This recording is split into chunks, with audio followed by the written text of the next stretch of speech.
Hi everyone, welcome again to another episode of Mentoring Developers. I have with me Marie Watts. What's so special about Marie? She's a former employment discrimination investigator and human resource consultant. She's co-authored a book and she has also been published in the Bar Journal and the Business Journal and lots of stuff. So she has written and she has spoken about something that she's very passionate about. And we're going to discuss all about diversity in tech. But there's something peculiar. There's some interesting story that Marie wants to share with us. Something that happened, something about how men and women are not treated equally. Tell us a little bit about that, Marie. Hi, Arsalan. Thank you so much for having me. I really appreciate it. As you said, diversity is something I'm really passionate about. And just to kind of give your readers my first experience, I have a brother that's 18 months younger than I am. And my dad and I started out treating us equally. For instance, my brother went out to learn to play baseball, and I went right along with him. I didn't have any clue until I got into about third grade, and my brother went out for Little League Baseball. And, I'm older, so at that time, little girls couldn't play baseball. I sat there and watched my brother try out and realized that I probably played ball better than three-fourths of the little boys out there. And it dawned on me that I was in for a different world than I had been thinking. Okay, that my talents at that point didn't matter because they wouldn't let me in to play the game. So I really got mad. My dad was so cute. We got together the neighborhood girls and we kind of had a little team and that was my first introduction to a world that was different than what I had thought it should be. Yeah, it makes sense. If you have the ability, then you should be able to participate, compete. But that's not the world we live in. Even today, in 2020, we still have this problem. And a lot of people think the problem of diversity and gender inclusivity and all those kind of politically correct terms, people think that's been solved. And it really hasn't been solved. No, it hasn't been solved. And um, now, don't mistake me. We have come a long way from when I grew up. All right. But just to give you an idea of how important diversity is, there is study after study that shows that companies that are more diverse produce more, they're more profitable financially. And so I think it's really important because your folks are starting out in a career. Some of them maybe want to be supervisors or are supervisors and managers, and they need to realize that promoting diversity of everyone, even if you're not the boss, makes sense because you want to work, or I did, in a company that was strong financially because I did one time at a company I worked at. I literally turned off, I was the last one out of the building when they had big layoffs, and I turned off the lights in a whole building. Okay? I don't think people want to be there. They want to be on the winning side on the companies that are making good money. So that's why diversity is important. Number two, think about this one. Um, if you're diverse, you get the brightest and the best. It's fascinating. In Chicago at the symphony orchestra, their tryouts now are totally blind. In other words, they don't hear they don't see the person playing for a tryout. They don't even hear them walking across the floor. They don't even see when they come in the door. They have got it so blind, and by the time the dust is settled, the musicians in the symphony are 50-50. And this is something new in our country because in the past, the majority had been men, and that was because of the subtle hiring bias. But now when they've replaced it with skills only, they're seeing a pretty even picture. Yeah, so, and this cuts across um, different segments of society. This is true, I believe, in almost every industry, in every part of this country and part of this world, every part of this world, we have this legacy of discrimination. Some of it is the biases are built in. We have been conditioned to believe one person is better than the other because of the way they were brought up.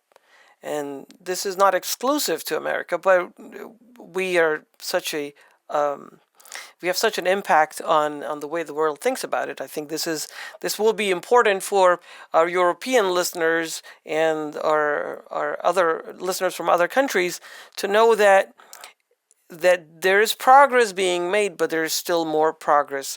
That the path is laid down to us, but we are not able to move forward, I believe, because we refuse to acknowledge that this is a problem.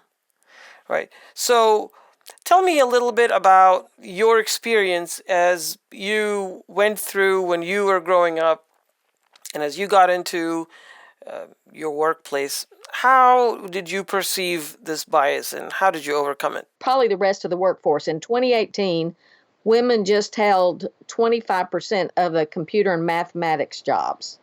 Okay. And while they represent almost 50% of the workforce. And it's even worse for women of color. And African American, even African American men are not very prevalent in tech. And so here's my deal on bias. And again I've worked in worked a long time. Is honestly, we grow up and we can't help having biases and prejudices. And I'm talking about every single one of us. And let's think about this. When I was when my daughter was little and she was 4 years old, I gave her a Fisher Price doctor's kit for her birthday. She took one look at me and said, "I can't have this." And I said, "Why?" She said to me, "Girls can't be doctors." Now, I like to have flipped a gasket, okay? You can imagine, here I was with a master's degree in business, and I'm looking at my daughter and I'm thinking, she didn't learn this in my house.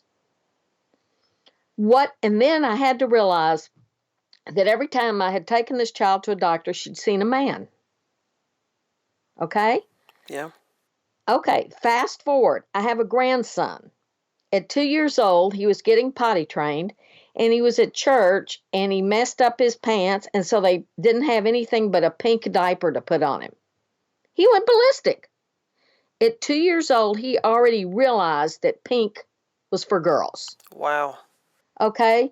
And I'm gonna let me share with you this. I think it's just a fabulous to kind of give people an idea that we're not the only ones with biases. This is a Chinese scholar. He said, "I was born in a divided society in a small town. There were two groups of people, local indigenous people, most of them Bai people, a minority ethnic group in China, and outsiders. My parents, their colleagues, and families were all Han Chinese, a majority group in China. Outsiders were sent to the small town by the government to build a hydropower station. As a child, I knew that I was different from the local people. They were poor and dirty. They did not go to school and were ignorant. I knew I should not play with the local children. I do not remember that we had disputes with the local people, just not much communication." We get biases and prejudices, we just soak them up. And by about age 5, we have this whole set of preconceived notions in our head that we haven't had time to check out. Now, I think a lot of it has to do with how we're built. Think about this. We learn at an early age when we see a pot of boiling water that we're going to get scalded, right? Yep. And what if every time we had to see a pot of boiling water, our brain didn't remember that it was dangerous? Okay? Then or every time we went to cross the street, we would have to learn the lesson that we have to look. This would be horrible. We could hardly live. But what happens if we have a bad experience, say, with someone who's different from us? What happens in our mind? We stereotype it, okay? Yeah. We take this and we put it on everybody else. That's human nature.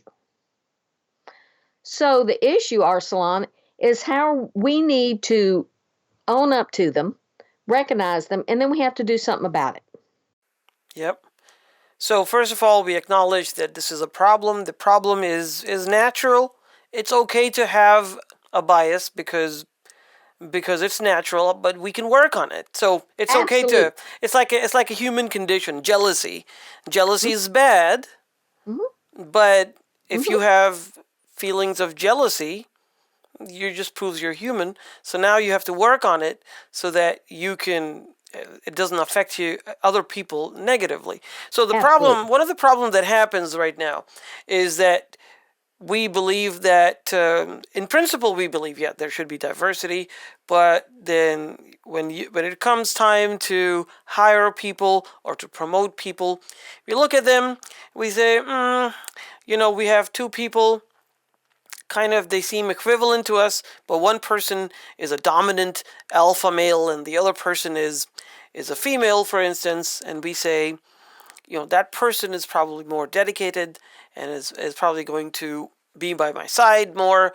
So instead of going deep into what they bring to the table, and if they spend time, they probably find things that they didn't realize about the person that they're ignoring. And I think a lot of it boils down to laziness, frankly, because I think it takes time to get to know someone to instead of just making snap judgments. So we have a problem in recruiting and we have a problem in promotion, and this is why it's sometimes you have to help someone get up the. I'm referring to affirmative action. A lot of people don't like it, and I think it does serve a good purpose in a comprehensive strategy to get people in the workplace that wouldn't normally get in. And then once they're there, you give them sort of a level playing field, maybe. So that's where I stand on this. What do you think about this? No, Arslan, I think you're absolutely correct. And I think here's the deal. I think there's a lot of subtle things going on. And I have gotten really the YouTube movement has kicked up a lot of issues. And for instance, now about 60% of these of managers are saying, I would be scared to have a meeting one on one with a woman or go on a business trip. My heart just dropped when I read these statistics because they're scared these women are going to somehow gang up on them and accuse them of harassment. But think about it. If a man, and this, so if you won't meet with a woman by yourself, but you'll meet with a man by yourself, who's going to get the top edge on the deal? The man. I mean, if you're not willing to meet with them. And so I think what we need to do is each one of us has to take responsibility because if a woman, and I'm not talking about just a woman. Now, please understand, if I have a woman dominated office and you're the only man, you're going to get the same treatment probably because you won't be included. Yep. And you will probably think this is funny, but I used to work at a place where there were more women than men. Do you know how many times I went into the ladies' room and saw one of the attorneys or the director, and we had bathroom conversations? No idea. Yes. Excuse me. Yes, we did.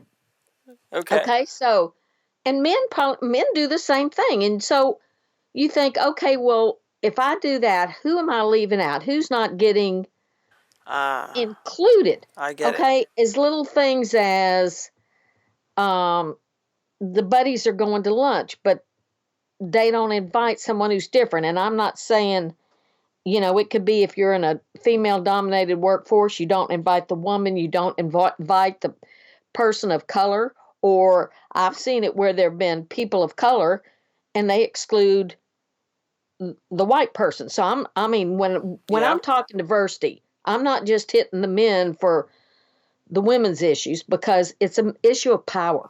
Yes. We get into positions of power, and unless we have our head on straight and don't discriminate, we're going to.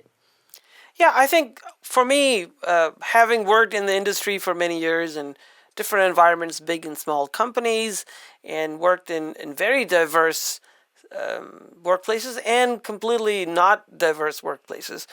I think a lot of it has to do with the level of comfort people have with differences. Somebody is different in a certain way that they're really uncomfortable with. And so what ends up happening, a lot of cases you'll have a workplace that's foreigner dominated or people that are not Caucasian, and then you'll have they will seem to be together in a group, do everything together, and so if you're a minority and if you're a white person, you're a minority. If you've lived in America for generations, you'll feel left out. It's from their point of view, they are uncomfortable because they may not have a sense of superiority. They may actually have a sense of inferiority Mm-hmm. because they may look at the white person as superior somehow. And so just like the peasants getting together, I mean, it's a kind of a crude example, but I feel that. And it's not because they don't like the other person, it's just they feel like they don't belong in that circle. So I believe that if we think of this world is multicultural. You can't change the fact. The fact is that there's not one race dominant in this world. There's not one language, Absolutely not not. one gender. So we are multicultural. All we have to do is acknowledge it. And so if when I go out to Mm-hmm. work or any kind of professional setting, I should expect that I will meet people from different backgrounds, different skin color, different language background, different food tastes, right? Somebody would like Sure. this kind of food, somebody would like that kind of food. I would expect that. I go there expecting that I will meet different people. And then, of course, that means that when I go out to lunch, I may have to go to a place, a type of restaurant that I never go to because I don't like it, but that's part of the experience. I personally love it. But I know people, and I've worked with those people in the past. They're lovely people, but they don't like they don't like the change. They don't like, oh, I don't want to try this type of food. So obviously, if half the company is going there, then you have silos. I do this kind of thing. I do this kind of thing. And then what I see is the companies, in a lot of cases, they try to create this kind of culture where people eat together by mandating that you eat together. I'm not sure if that works really well, but that's what I see in terms of just the day to day in it. And I know these people, all of these people are good people. They're not trying to discriminate. And this is not a power situation when you have a manager who is discriminating against someone from another ethnicity. That Mm-hmm. happens too. But I'm talking about among colleagues, just the general population, we don't know how to behave with each other. So for instance, you're talking about women. Men are so scared. Some men, Mm-hmm. after the Me Too movement, they're so scared of talking to and being in company with women. Like I don't want to be accused of something. Well, if you observe certain principles, certain rules, you would not be accused. It's just that I believe people put themselves in compromising situations. Just like I was an after school teacher um, a few years ago in a middle school and elementary school. And when I had to be with little kids and I had to be alone by the only teacher, I knew that if I don't create an environment where it's completely obvious that everything is above board, someone could misconstrue. If somebody is being held and I have to watch over them, I have to make sure that the door is open. I have to make sure that people can Yes. watch what's. This is common sense in my view. But Right. if you're in a workplace and you go drinking with a woman in a private setting, okay, so you break in several rules, and that's what I don't really understand where this resistance comes from including women, but I think comes from just not observing what I consider just common sense principles. True. And I think, one of the problems is we just feel more comfortable with people that are like us, period. All right. And as you said, when we're around those that are different, we have to stretch our comfort zone. Okay. And it's just easier, probably, and not as much work to just stay in our own little group than to reach out. Um, and I think you're absolutely right. I want to comfort some of your listeners. I investigated employment discrimination, including sex harassment, for a good almost 30 years, okay? And I can tell you that when I went into a case, I just didn't listen to the woman and say, stamp, that's harassment, okay? We looked at everything. And were there times when I said it wasn't harassment? Absolutely. Okay. Do do a small majority of women maybe have an agenda? Yes. Maybe they're fixing to get fired or something like that. And people do this all the time. And I'm not just talking about women, but men do it too. Okay. So, yes, but when it goes to investigation, that will get weeded out. So just to think that some woman is going to walk up and accuse you of this and everybody's going to believe it immediately and you're going to be zapped, that's just not reality. Okay. There's due process. Yeah, and if you are above board, this is the world that we live in. Anything can happen, and we are a litigious society. We live in this world where we want to make sure that what we are doing is above board, and then just leave the rest. Absolutely. You're doing the right thing. If you're being inclusive, you should have this feeling that you're doing the right thing. And if you do the right thing, and if you think about what you do before you do it, I think you'll be in a good place. Now, I was wondering if the people who are watching us or listening to us right now, and they're wondering what are some steps that they can do to be inclusive without being exposed to harassment suits. What are the Right. couple of tips that you can give them? How to be inclusive in a safe way? How to be inclusive in a safe way. Um, you know, there's nothing wrong with going by your coworkers in the morning and saying, good morning, how's it going? Um, to show an interest. Now, you can show an interest in someone without, listening to them talk about their sex lives, okay? I know people talk about a lot of stuff, but like you said, you have to there's some topics you just don't discuss at work. I think you can be sure that people are included. I had this happen to me very recently in a male dominated volunteer situation. And several things happened where all the men were included. I was the only woman, but I wasn't included. Okay. And so I have to say to myself, now, why do I want to keep coming back here if we were going to be in a parade and everybody else got to ride in the parade but me? Okay. And so I'm going, and one of the men said, well, somebody has to stay behind. And I'm like, well, why me? I perform in the volunteer organization, Yeah. Fine. So what's the deal? So the inclusion for lunches, and that doesn't mean you have to include them all the time. Including them, maybe asking opinion. If you're getting some folks together and you're discussing an issue, do you ask their opinion? Yeah. Excuse me. Meetings are really funny. I worked at one point, and I had I was a human resource manager, and I had a group of men who were they were great men. We had good one-on-one rapport, but we got in a group, and there was one other woman supervisor, and we were all discussing people's salaries, and we're going to rank them, and so we were having this big giant group discussion. There were probably about 15 people there, and she said, watch this.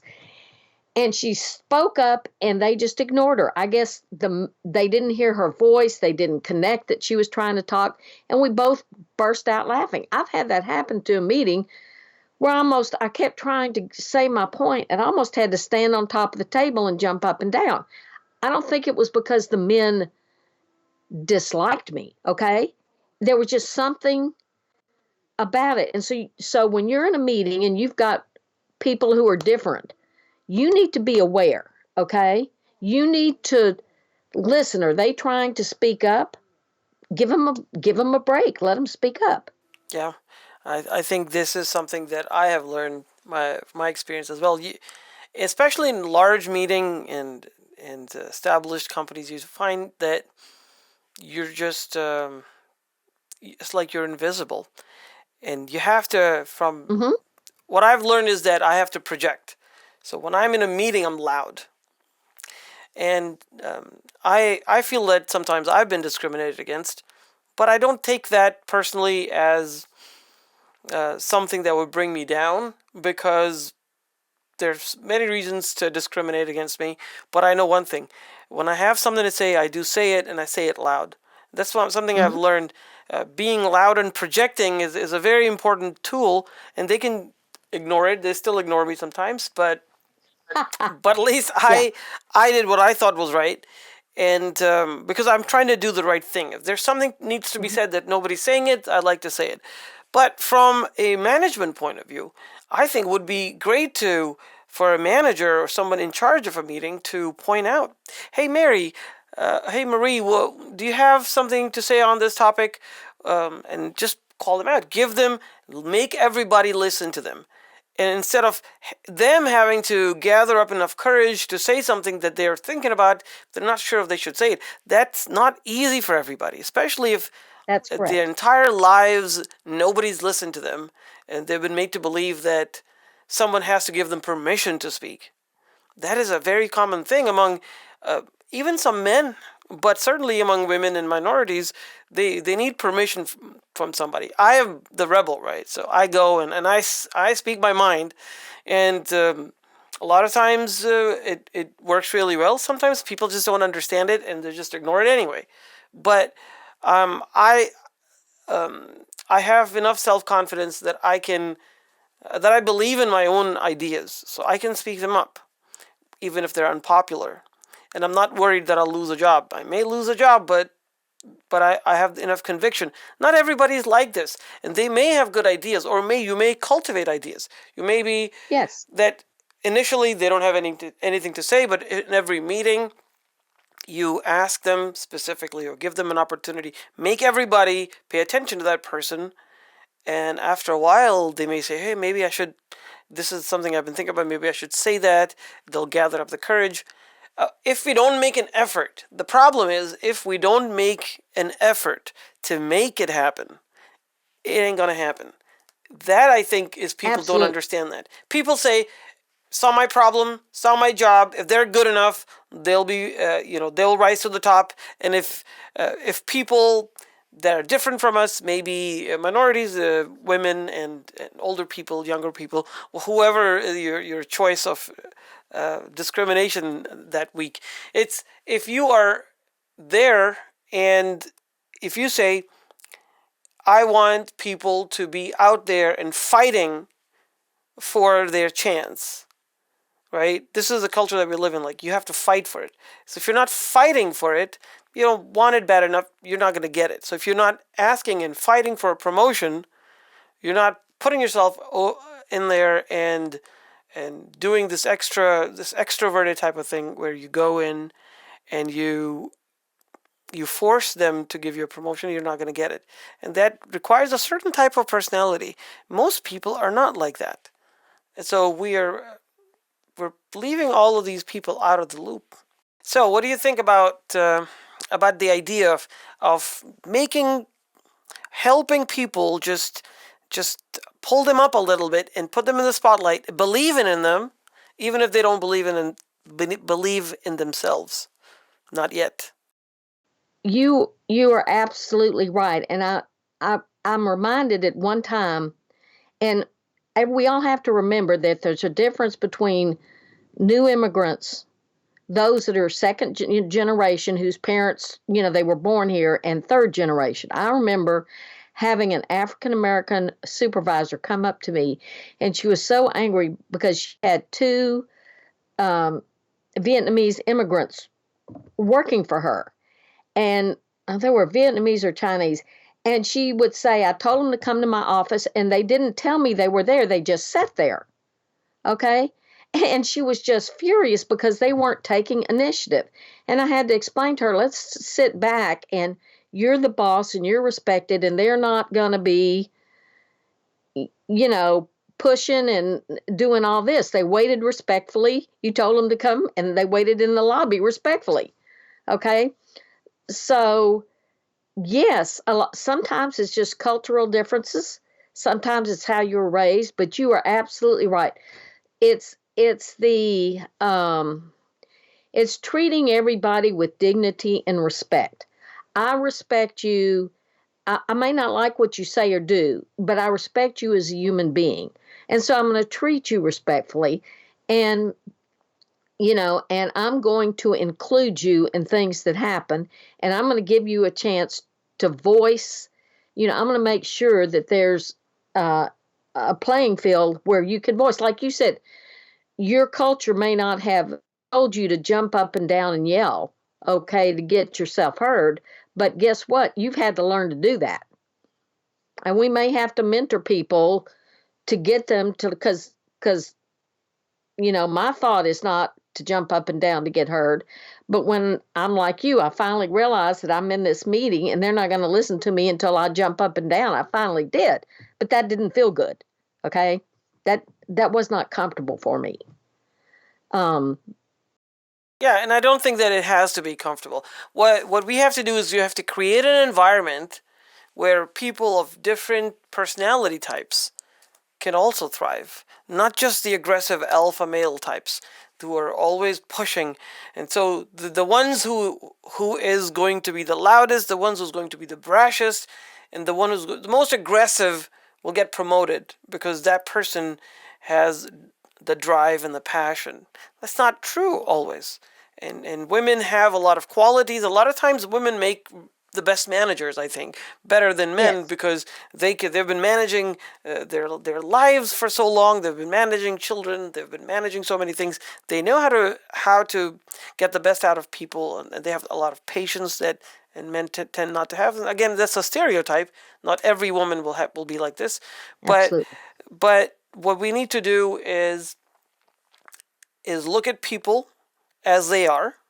Don't try to have them fit into a stereotype. You need to be this way and speak this way and act this way. And you need to have, you need to come in at this time and leave at this time. And if you have irregular work schedule because you have to do something with your children, that means you're not that committed. None of that is true. This is all of our bias. And if we made our workplaces a little bit more flexible, women who may need to be, nursing, women who, are going to take breaks because they're going to get pregnant. A lot of times, men like to discriminate against women, saying that she's going to get married, she's going to get pregnant, she's going to be in, she's going to be out. I don't want any of that. I just want a man who's going to come in and is going to be reliable and dependable. This is unbelievable that this still happens. But even if we don't say that, it's in the back of our mind a lot of times. Yes, it is. And the interesting thing is there are plenty of men these days who are the primary caretaker of their children, may have parents they need to take care of. So, you know, I think we're doing everybody a favor by being flexible, okay? And not saying that you're no good unless you work 1,000 hours a week, because I don't think that's good for anybody. I mean, my personal thing was when I would work 40, or well, I would work 50 or 60 hours a week, then I'd get nasty and snarly, and and then I knew I needed to back off because I couldn't be patient to do my job. So I found that working excess hours was a detriment to my career. Yeah. You know, I think we have a lot of new types of jobs that have come up that allow for flexibility. If you're working in a factory, I get it. It's hard because it's assembly line, but a lot of the knowledge work that we do hmm can be done from home. It can be done in the morning, can be done at night. As long as you're connected, you should have the flexibility, and a lot of companies are doing that. So that's a good thing. I think it's going to let a lot of women and other people that are normally not able to work get into the workplace. Anything you want to talk about, Marie, about your publications? Anything you're working on before uh, before we close this interview, and we can have you on for other interviews because we have so much to talk about. So we have another network glitch. We're still waiting, Marie, for your audio and video to sync up. Let's see. Let's hope that it does that. Okay. Are we back now? Okay, we're back now. All right. So anything, would you like to say anything about your current work? Anything about your publications where people can find more information about you? Yes, yes. I have a blog that's called Stories About Life, and you can find me at Marie Watts, Mariewatts.com. And I have a book out called The Cause Lives, Warriors for Equal Rights. It's about working in the Equal Employment Opportunity Commission. So if you want to find out the scoop of how it was like to do that work, I am on Amazon, or you can go to my site, mariewatts.com. And in closing, I have enjoyed this very well, but I want to give a career tip to your folks. Awesome. I have investigated a number of cases in IT, okay? And what a disturbing trend that I have seen is that many companies don't have the time to send you to training, or they don't have the money, or they won't spend the money, okay? And so you work along and you don't really get training, all right? Sponsored training. Right. Or they say, okay, well, you can get training, but maybe you have to pay for some of it, or you have to take vacation, whatever, okay? Yeah. And then what happens is I see these companies coming, and now they're going to change systems. Now they're going to go to a different, so you've honed in on your specialty, and now your specialty is obsolete. And it is cheaper for them to hire someone new and get rid of you than it is to pull you out and train you for this whole new system. And so I think it's really important that you keep in IT, every person keeps looking at the big picture. What's coming out? What's new? Where is the industry going? And where can I don't care if you have to pay for it yourself. Where can I get training, do reading, keep my skills up? Because I have seen that too many times. Yeah, that's absolutely right. That's great advice, people, because it's in the IT world, in software development, even in testing and quality assurance. We have new tools and technologies coming out. We have new ways of doing things. That's a bigger one. Where now all of a sudden we're not doing it this way anymore. We're doing it that way, and people get really frustrated. But there's a reason why those things come out, is because they're more efficient, they're better, and so on. They save the company money. And if you're on top of that somehow, even if you know 10% off what that thing offers, and you're able to talk about it and put it on your resume, you obviously have more chances. A lot of times, and this is a tip for anybody out there who's not making a lot of money, a lot of times the best way to get a raise is to get another job. Because yes. then you can negotiate a salary much better. That's unfortunate, but that's absolutely true. So, yeah. Yes. Awesome. It was great to have you, Marie. And all of the notes, all of the links, all of your references to books and your blog and all that will be on the show notes for this episode. I believe it's going to be episode 75. So okay. If you or anybody who's listening right now, you want to go and you want to check out the show notes, you have to go to mentoringdevelopers.com/episode 75. So it's very easy. If you want to go to episode 71, just go to episode 71. So that's a very nice URL structure that I've worked very hard to make happen. So make sure you do go there. And what I'm going to try to do is we have a video component and an audio component. And so hopefully we'll post both. The audio will go to the podcast, and the video will go to the YouTube channel. The YouTube channel is called Mentoring Developers also. All that information should be on the mentoringdevelopers.com/episode 75 URL. And if you have any questions, if you want to send a message to Marie, or if you want to be on the show, anything you want to say to me, you can send me an email at us@mentoringdevelopers.com. It was so good to have you, Marie. Hopefully, we can have you back. I would love to. That would be fabulous. Awesome. Bye, everyone.